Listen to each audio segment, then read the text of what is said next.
When I was 10 years old, I built a hugging machine.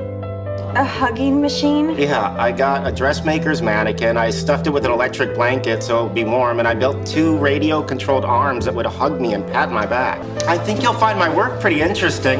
I'm attempting to replicate the dark matter signal found in sodium iodide crystals by the Italian. No original research? No. Do you know she never let me celebrate my birthday because being born was her achievement, not mine? I hear you saying you're angry with your mother. My name is Dr. Leonard Hofstetter, and I could never please my parents, so I need to get all my self-esteem from strangers like you. Before I tell you, will you promise to try and be happy for me? Keep any concerns you have to yourself? No. Not my fault that your mother likes me better than she likes you. Oh, don't flatter yourself. She likes everybody better than she likes me. Not once did my mother ever give me any love or affection for just being myself. I always had to earn it. Look, you seem angry. Of course I'm angry. What matters is the way you made me feel. Actually, the way you've always made me feel. You're here to tell me all the ways that I failed you as a mother. Yeah.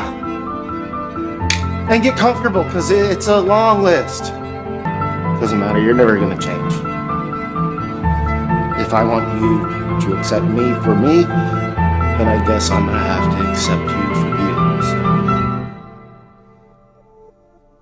you. If you are a man who often feels anxious trying to earn love and approval from your partner or from women in general, then I want to share something with you because it might trace back to the relationship with your mother actually.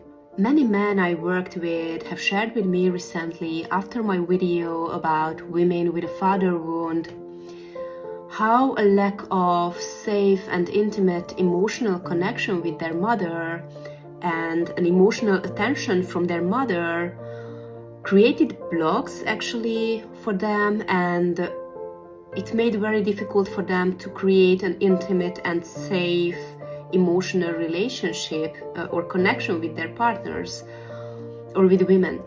They are very conscious beings and they all been doing the work for a while, and all of them actually shared how that lack of emotional connection led to compulsions in their lives, like seeking fulfillment or seeking that fulfillment that they missed through sex, food, exercise, overworking, substance use, and many other things to replace what they couldn't get from their mothers. Through deep and consistent somatic work, they have discovered the missing link that beyond the lack and seeking, it was actually buried and unconscious anger and hurt toward their mothers that was unconsciously driving the seeking, that as little children they felt unmet by their mothers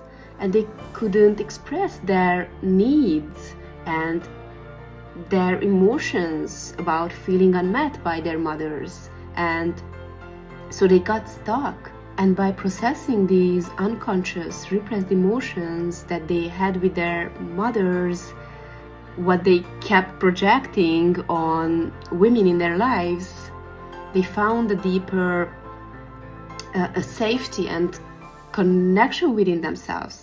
And this somatic, visceral shift and change within their bodies and in their experience allows them to show up in their relationships feeling whole and secure, and actually being more tuned to their partner's needs because they are not in the cycle of seeking anymore.